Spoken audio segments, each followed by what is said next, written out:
नमस्कार, the India top देख रहे हैं। मैं हूं आपके साथ बिरजू सिंह।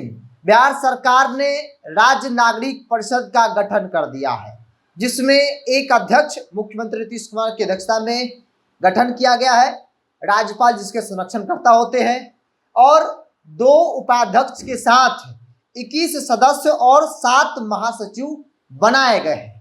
चर्चा हर तरफ अब होने लगी है कि नीतीश कुमार ने अपने कई नेताओं को राजनीतिक तौर पर शहीद कर दिया है। खास तौर पे वो नेता जो चुनाव लड़ने के लिए युद्ध स्तर पर तैयारियों में जुटे थे, लेकिन अब राज्य परिषद का मेंबर बनाकर, उपाध्यक्ष बनाकर, महासचिव बनाकर नीतीश कुमार ने उन्हें इशारा कर दिया कि अब आपको चुनाव नहीं लड़वाया जाएगा।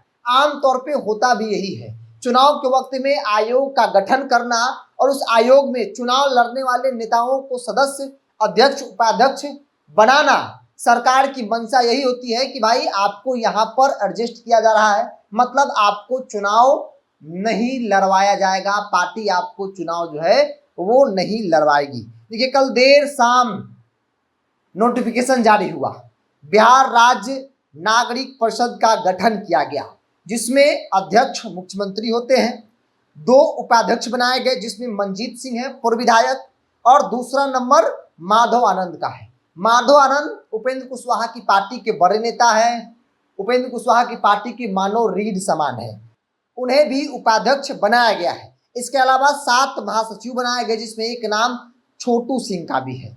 21 सदस्य बनाए गए हैं। अब जरा समझ लीजिए, राजनीतिक तौर पर जिन बातों की चर्चा हो रही है, कहा जा रहा है कि नीतीश कुमार ने कई नेताओं को शहीद कर दिया है।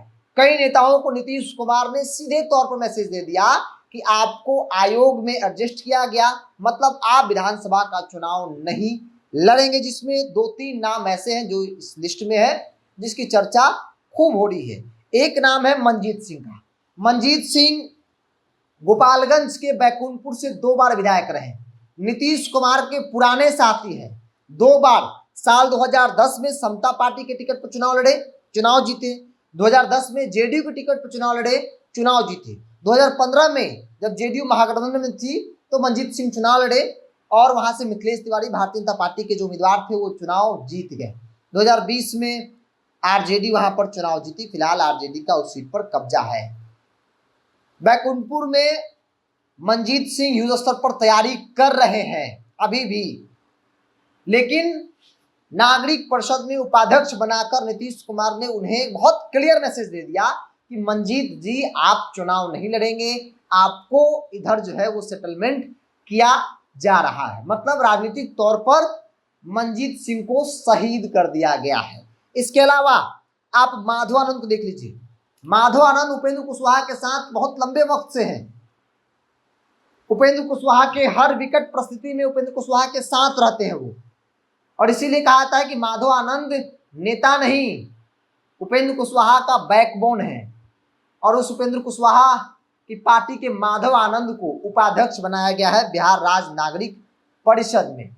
और अब यह बहुत क्लियर है कि माधव आनंद चुनाव नहीं लड़ेंगे। माधव आनंद भी लोकसभा के वक्त भी तैयारी में थे कि भाई 2 सीट मिलेगा तो 1 सीट नेता लड़ेंगे और दूसरा सीट हम ही को मिलेगा। उससे पहले भी 2020 में तैयारी में थे, नहीं मिला। 2025 की तैयारी में वो कर रहे थे, हालांकि अभी भी तैयारी जारी ही होगा, उम्मीद पर पूरी दुनिया कायम है।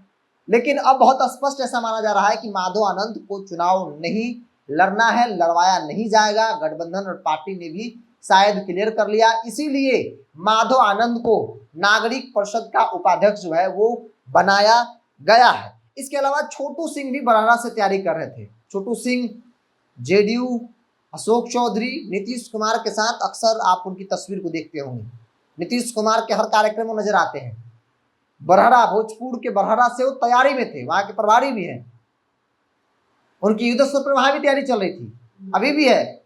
लेकिन आयोग में महासचिव बनाकर बहुत क्लियर मैसेज है कि अब आपको चुनाव नहीं लड़ना है, आपको आयोग में महासचिव बनाया गया है। क्योंकि चुनाव 2-3 महीने का है, तो लॉलीपॉप ही कह सकते हैं इसे लॉलीपॉप ही कहा जा सकता है।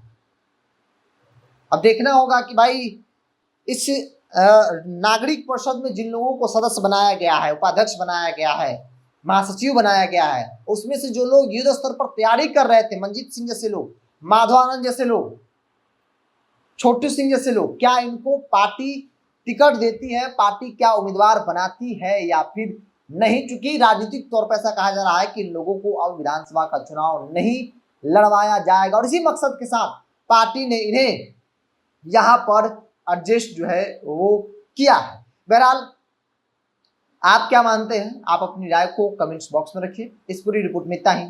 बहुत बहुत धन्यवाद।